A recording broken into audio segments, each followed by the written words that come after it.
শিক্ষক নিয়োগ দুর্নীতি, কয়লা পাচার, গরু পাচার, পুরসভার নিয়োগ দুর্নীতি আর পুরসভার নিয়োগ দুর্নীতির তদন্ত করতে গিয়ে একেবারে বিস্ফোরণ ঘটে রেশন দুর্নীতিকাণ্ডের। রেশন দুর্নীতিকাণ্ডের ঢোল ফেটে যায়, গ্রেপ্তার হন বাকিবুর রহমান।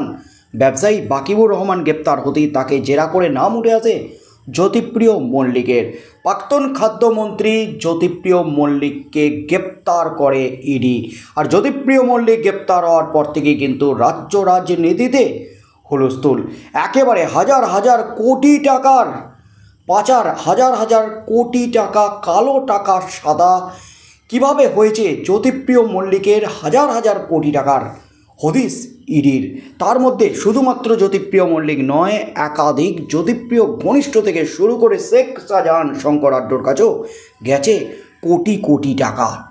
শঙ্কর আড্ডোর মাধ্যমে হাজার হাজার কোটি টাকা বিদেশে পাচার করেছেন জ্যোতিপ্রিয় মল্লিক। আর জ্যোতিপ্রিয় মল্লিক রেশন দুর্নীতি নিয়ে লোকসভা ভোটের আগে কিন্তু একেবারে বিস্ফোরক চাঞ্চল্যকর তথ্য ইডির হাতে। এই মুহূর্তের সবচেয়ে বড় খবর, রেশন দুর্নীতিকাণ্ডে এবার নয়া মোড়। রেশন দুর্নীতিকাণ্ডে কোটি কোটি কালো টাকা এবার দুবাইয়ে হদিশ। দুবাইয়ে কালো টাকার হদিশ রেশন দুর্নীতির, এমনই কিন্তু খবরের লোকসভা ভোটের আগে রীতিমতো উত্তাল রাজ্য রাজনীতি। এই মুহূর্তের সবচেয়ে বড় খবর, ইডির হাতে রীতিমতো বোমাস্ত্র। আর এবার ইডির হাতে আরও এক প্রভাবশালীর নাম, যার মাধ্যমে 350 কোটি টাকা পাচার হয়েছে দুবাইয়ে। এবার রেশন দুর্নীতিকাণ্ডে 350 কোটির হদিশ নাম জড়ালো রাজ্যের এক বিরাট বড় মাথার। রেশন দুর্নীতিকাণ্ডে 350 কোটি টাকা দুবাইয়ে পাঠানো হয়েছে।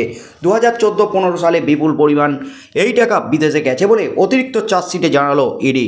রেশন দুর্নীতিকাণ্ডে আজ শুক্রবার অতিরিক্ত চার্জশিট জমা দেয় কেন্দ্রীয় তদন্তকারী সংস্থা। ব্যবসায়ী বিশ্বজিৎ দাস এবং তার বৈদেশিক মুদ্রা বিনিময় সংস্থার বিরুদ্ধে এই চার্জশিট জমা পড়েছে। আর সেখানেই এহেন দাবি ইডির। শুধু তাই নয়, হাওয়ালার মাধ্যমে বাংলাদেশ হয়ে এই টাকা পাচার হয়েছে বলেও দাবি করা হয়েছে অতিরিক্ত এই চার্জশিটে। পাশাপাশি রেশন দুর্নীতি মামলায় 11টি সম্পত্তি অ্যাটাচ করা হয়েছে, যার আনুমানিক মূল্য 10 কোটি টাকা বলে জানা গেছে। এদিন বিশেষ ইডির আদালতে অতিরিক্ত এই চার্জশিট জমা দেয় ইডি। বিশ্বজিৎ দাসকে গ্রেপ্তারের 58 দিনের মাথায় 87 পাতার চার্জশিট পেশ করা হলো।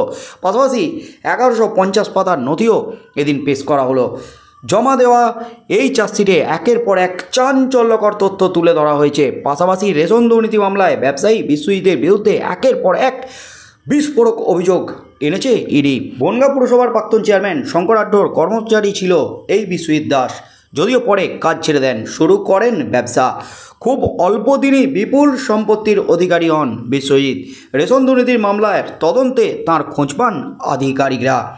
এরপরই সল্টলেক থেকে তাকে গ্রেপ্তার করা হয়। কেন্দ্রীয় তদন্তকারী সংস্থার দাবি, জ্যোতিপ্রিয় মল্লিকের টাকা বিশ্বজিতের হাত ধরেই শঙ্করের কাছে পৌঁছে যেত, আর সেই টাকা হাওয়ালার মাধ্যমে বিদেশি মুদ্রায় বদলে দেওয়া হতো, এমনকি দুবাইতে পৌঁছে যেত বলে ইডি সূত্রে জানা গেছে।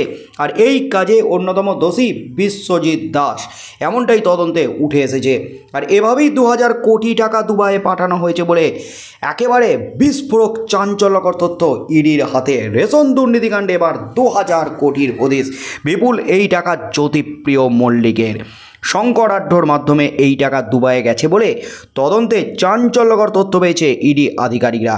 রেশন দুর্নীতিকাণ্ডের তদন্ত করছে ইডি। এই মামলায় প্রাক্তন খাদ্যমন্ত্রী জ্যোতিপ্রিয় মল্লিক সহ একাধিক প্রভাবশালীকে গ্রেপ্তার করা হয়েছে।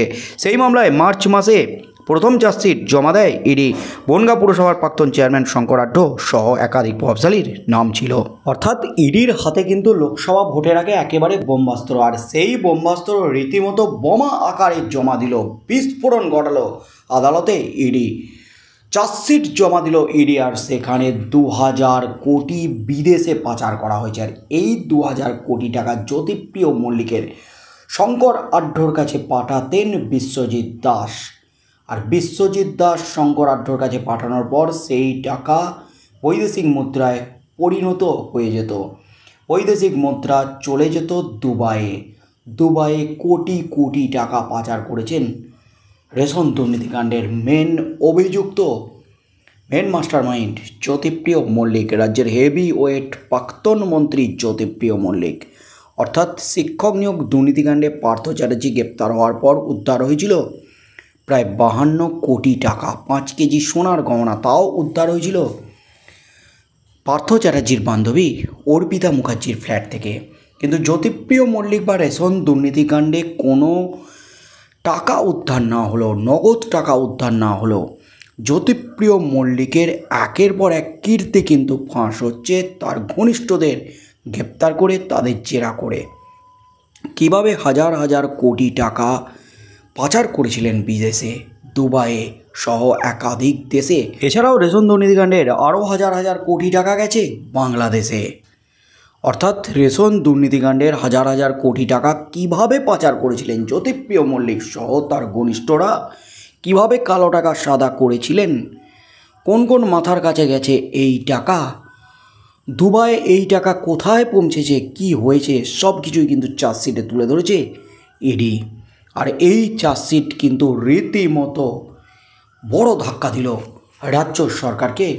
লোকসভা ভোটের আগে যখন দুর্নীতি ইস্যুকে খাড়া করে রাজ্যের বিরোধীরা বিজেপি, সিপিএম, কংগ্রেস রাজ্যের বিরুদ্ধে, তৃণমূলের বিরুদ্ধে ইতিমধ্যেই দুর্নীতিকে হাতিয়ার করে প্রচার শুরু করে দিয়েছে জোর কদমে, ঠিক সেই মুহূর্তে একেবারে বুমেরাং রেশন দুর্নীতিকাণ্ডে অতিরিক্ত এই চার্জশিট, সেই চার্জশিটের পাতায় পাতায় ছত্রে ছত্রে কিন্তু ভয়ঙ্কর তথ্য, ভয়ঙ্কর দুর্নীতির পর্দাফাঁস। আগামী দিনে কি হতে চলেছে রাজ্য রাজনীতিতে এই চার্জশিট জমা দেওয়ার পর এবার কোন মাথাদের নাম সামনে আসে, বিশ্বজিৎ দাস সহ আর কোন কোন মাথারা এই দুর্নীতিকাণ্ডে জড়িত। রেশন দুর্নীতিকাণ্ডের main mastermind Sheikh Shahjahan এই মুহূর্তে ইডি হেফাজতে। তিনি এই মুহূর্তে চিংড়ি মাছের ব্যবসা এবং কালো টাকা সাদা সংক্রান্ত মামলায় ইডির জেরার মুখে আছেন। এখনও পর্যন্ত রেশন দুর্নীতিকাণ্ডে তাকে জেরা করেনি ইডি। শেখ শাহজাহানকে জেরা করেও কী কী তথ্য হাতে পায় ইডি, কোন কোন মাথার নাম ফাঁস হয়, এই রেশন দুর্নীতির কালো টাকার ভাগ কোন কোন মাথার কাছে যেত, সেই মাথাদের নাম সামনে আসে কিনা সেদিকেই চোখ থাকবে গোটা রাজ্যের।